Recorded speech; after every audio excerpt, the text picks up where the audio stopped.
नमस्कार, मी वृषाली पाटील।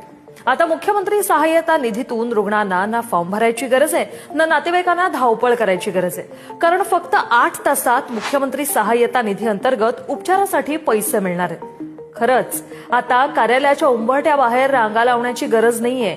ज्या हॉस्पिटलमध्ये उपचार सुरू आहेत तेच हॉस्पिटल आता तुमचा मदतीचा दुवा असेल। कागदपत्र स्कॅन होणार, एका क्लिकवर मंत्रालयात पोहोचणार आणि थेट हॉस्पिटलच्या खात्यात निधी जमा होणार आहे। काय आहे निर्णय सांगते। पूर्वी अर्जाची छाननी व्हायला दिवस लागायचे, आता तातडीच्या प्रकरणांमध्ये केवळ 8 तासांच्या आत मदतीचा निर्णय घेतला जाईल। रुग्णाच्या नातेवाईकांना आता सरकारी कार्यालयात चक्रा मारायची गरज पडणार नाही।